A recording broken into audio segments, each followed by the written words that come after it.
Tema 3, makanan sehat. Subtema 1, bagaimana tubuh mengolah makanan. Untuk muatan pelajaran IPA dan IPS.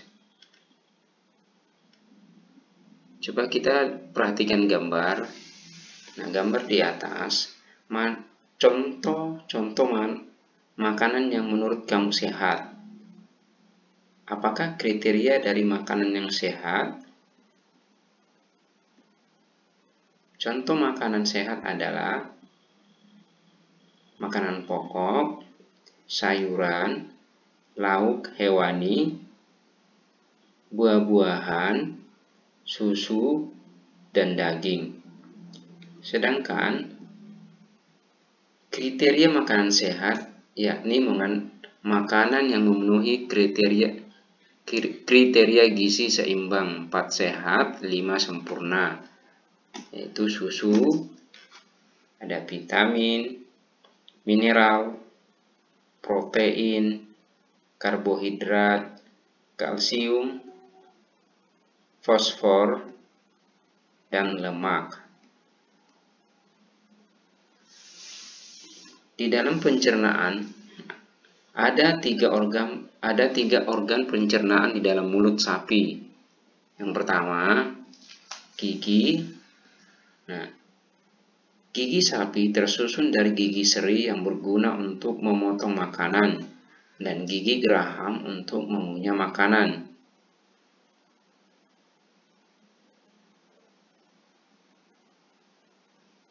Sedangkan kedua lidah sapi berguna untuk merenggut rumput atau makanan dan mendorong makanan yang sudah dikunyah menuju lambung. Yang ketiga, saliva. Saliva merupakan cairan atau enzim khusus yang dihasilkan oleh kelenjar khusus pada sapi yang kemudian disalurkan ke dalam rongga mulut. Saliva berperan dalam proses pencernaan kimiawi. Sekarang hewan ruminansia. Apa sih itu hewan ruminansia?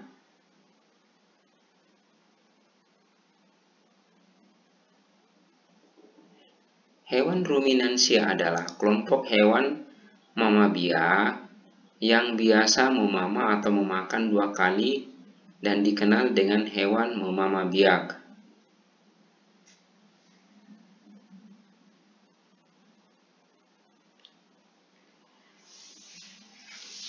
Sekali lagi, hewan ruminansia adalah hewan atau kelompok hewan mamalia yang biasa memama atau memakan 2 kali dan dikenal dengan hewan memama biak. Contoh hewan ruminansia adalah sapi, kerbau, rusa, domba, kambing, dan kijang. Selanjutnya, berikut bagian-bagian dari lambung sapi. Yang pertama, rumen. Yang kedua, retikulum. Yang ketiga, omasum. Yang keempat, abomasum. Kita akan membahas keempat bagian ini. Nah, karena sapi terdiri dari 4 lambung, maka sapi disebut juga atau sapi dikatakan memiliki 4 perut.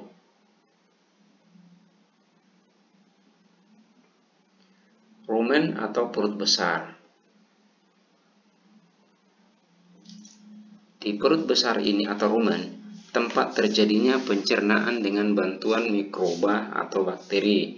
Di sini makanan dicerna hingga menjadi bubur dengan gerakan mengaduk yang dilakukan oleh dinding rumen.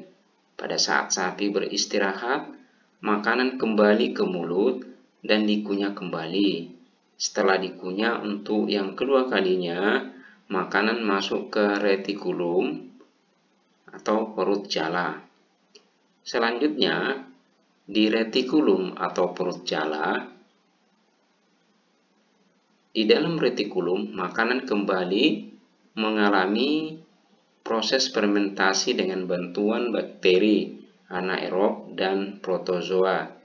Di dalam bagian perut ini terjadi proses absorpsi dan penyaringan benda-benda asing yang masuk bersama makanan, sehingga tidak masuk ke omasum atau perut kita. Selanjutnya, di omasum atau perut kita, di dalam omasum, makanan dicerna dengan bantuan enzim pencernaan. Selanjutnya, makanan masuk ke abomasum.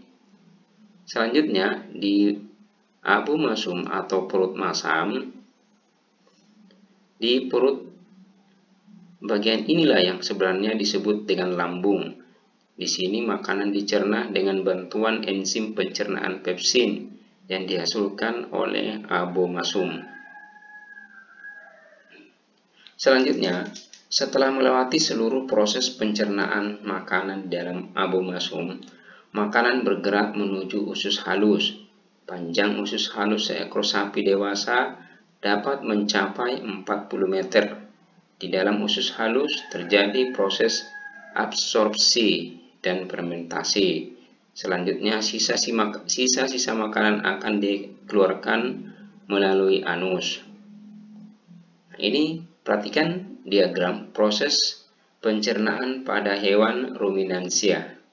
Yang pertama, rumput dikunyah di mulut, lalu ke esofagos atau kerongkongan, kemudian ke rumen atau perut besar.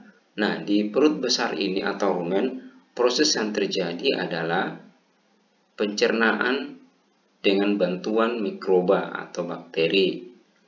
Kemudian setelah itu masuk ke mulut.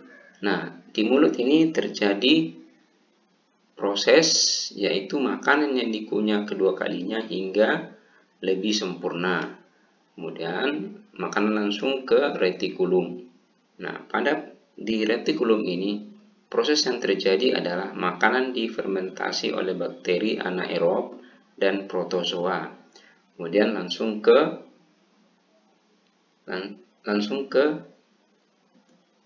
omasum. Setelah omasum langsung ke abomasum. Nah, di perut abomasum ini proses yang terjadi adalah pencernaan dengan bantuan enzim pepsin. Selanjutnya, kita akan membahas sistem pencernaan pada manusia. Perhatikan gambar berikut. Nah, ini ada mulut, ada kerongkongan, lambung, usus halus, usus besar, dan anus. Nah, kerongkongan ini tadi bisa juga disebut dengan esofagus. Selanjutnya, fungsi sistem pencernaan pada manusia. Yang pertama, fungsi untuk menghancurkan makanan yang masuk ke dalam tubuh. Selanjutnya, fungsi yang lainnya untuk memperhalus makanan sehingga menghasilkan nutrisi yang dapat diserap oleh tubuh. Selanjutnya, pencernaan juga berfungsi sebagai untuk membuang sisa-sisa makanan yang sudah tidak diperlukan tubuh. Jadi fungsi yang lainnya itu untuk membuang sisa-sisa makanan yang sudah tidak diperlukan tubuh. Selanjutnya, namun secara umum fungsi sistem pencernaan adalah untuk mencerna makanan yang masuk ke dalam tubuh manusia yang dijadikan sebagai sumber energi. Jika salah satu organ dalam sistem pencernaan rusak atau tak berfungsi, maka makanan yang kita makan akan sulit untuk dicerna di dalam tubuh dan bisa menimbulkan penyakit. Yang kedua, terganggunya metabolisme tubuh. Ini diakibatkan zat yang dicerna atau diserap oleh organ yang rusak tersebut tidak optimal masuk ke dalam tubuh sehingga mengganggu sistem metabolisme. Berikut ini adalah proses pencernaan makanan pada manusia. Nah, pertama, proses memasukkan makanan ke mulut. Yang kedua, proses mengunyah makanan dengan menggunakan gigi. Yang ketiga, proses menelan makanan di kerongkongan. Yang keempat, proses pemecahan makanan dari zat yang kompleks menjadi molekul-molekul yang lebih sederhana dengan bantuan enzim yang ada di lambung. Yang kelima, proses penyerapan sari-sari makanan yang terjadi di usus halus. Yang keenam, proses pengeluaran sisa-sisa makanan yang sudah tidak diperlukan tubuh melalui organ anus. Selanjutnya, apa sih persamaan dan perbedaan sistem pencernaan manusia dan sapi? Kita lihat dari organ. Apa sih persamaan organ dari sistem pencernaan sapi dan manusia? Yang pertama, organ sama-sama memiliki gigi dan taring. Jadi manusia dan sapi sama-sama memiliki gigi dan taring. Perbedaannya adalah manusia memiliki gigi taring yang kuat dan tajam, tetapi pada sapi tumpul. Selanjutnya,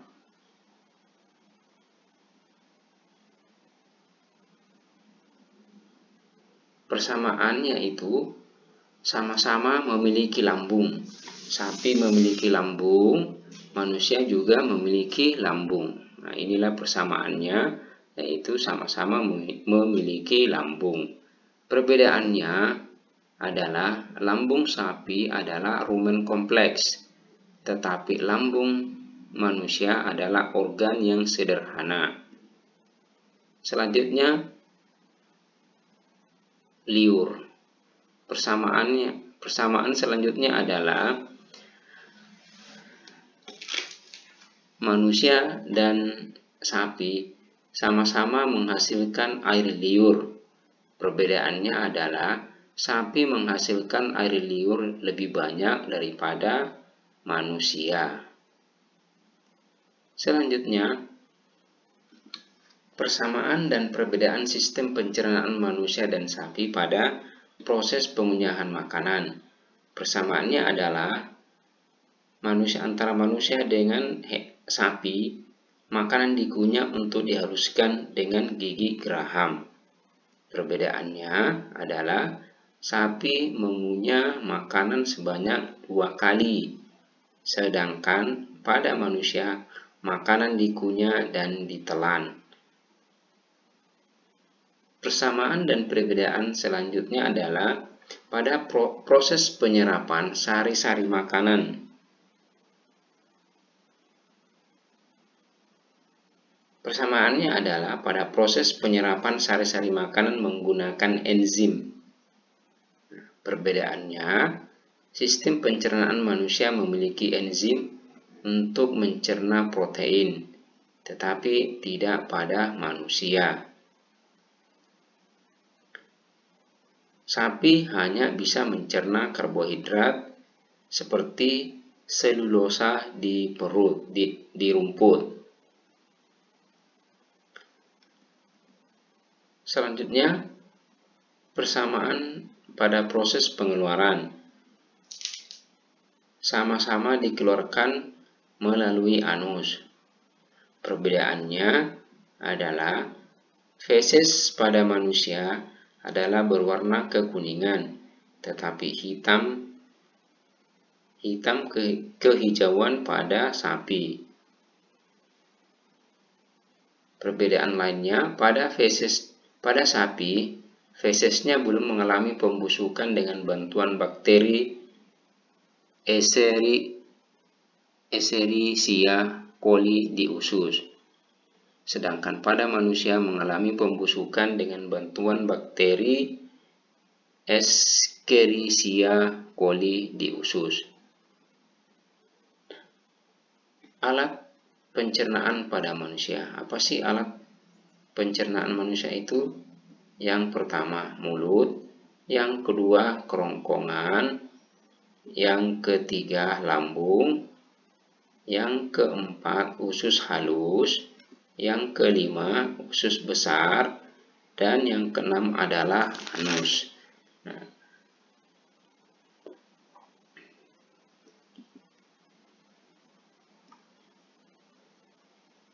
fungsi utama mulut adalah menghancurkan makanan sehingga ukurannya lebih kecil agar dapat ditelan ke dalam perut. Sedangkan fungsi kerongkongan atau esofagus yaitu memindahkan makanan dari mulut ke lambung dengan gerakan peristaltik. Fungsi utama lambung ialah memecahkan makanan menjadi partikel-partikel kecil dan mencampur dengan enzim dan asam. Sedangkan fungsi utama usus halus adalah menyerap semua sari-sari makanan. Selanjutnya, fungsi usus besar yaitu menyerap air yang terdapat dalam bubur makanan dan menjadi tempat terjadinya proses pembusukan makanan. Coba kita lihat, masih ada yang ingat apa? Nah, di sini apa yang isinya di sini? Masih ingat? Yang pertama adalah mulut. Yang ini apa?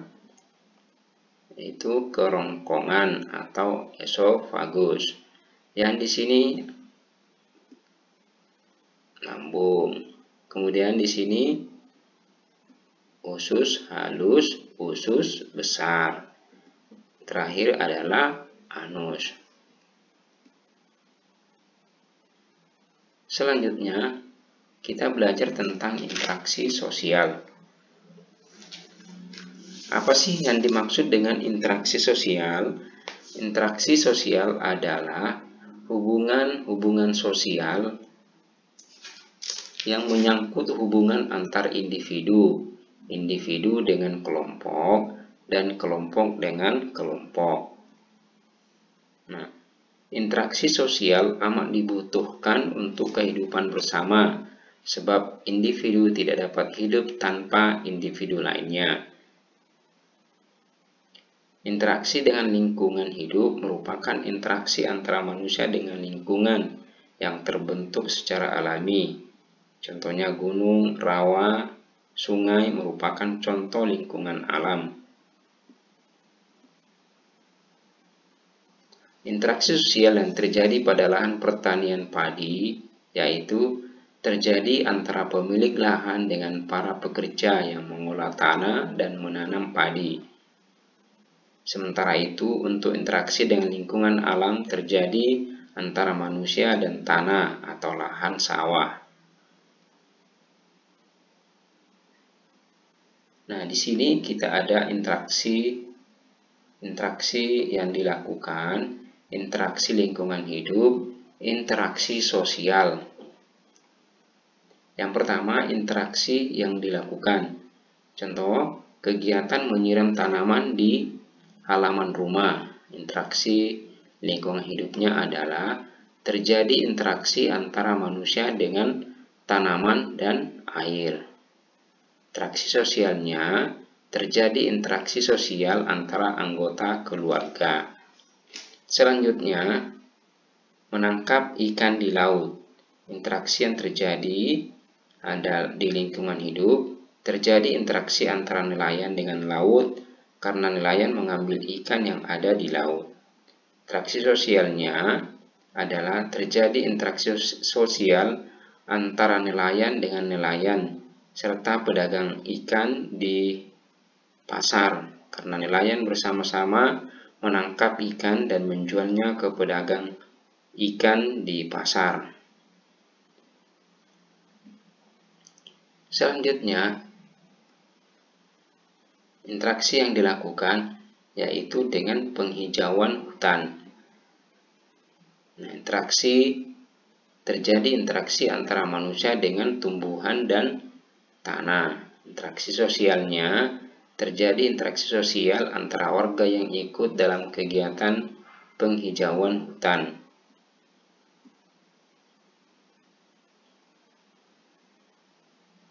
Berdasarkan penelitian pada tahun 2010, konsumsi beras masyarakat Indonesia mencapai 100 kg per kapita per tahun.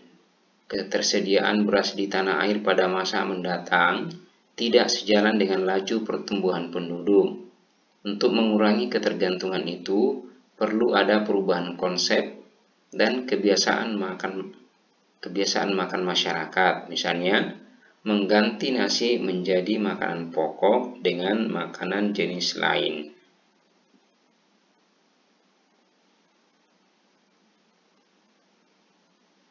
Salah satu cara yang belakangan dikampanyekan pemerintah adalah tidak memakan nasi.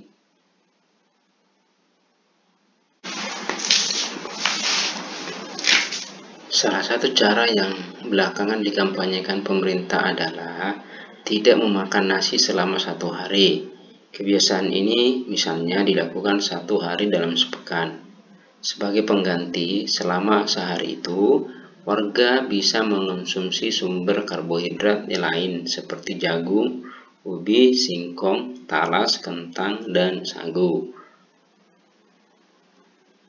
Dalam dunia usaha pertanian, ada 3 pihak yang selalu bekerja sama, yaitu pemasok, petani yang bersangkutan, dan distributor yang membeli sayur mayur atau buah-buahan dari petani. Ada pula penjual sayur yang secara langsung membeli sayuran dari petani dan menjualnya secara berkeliling. Terima kasih.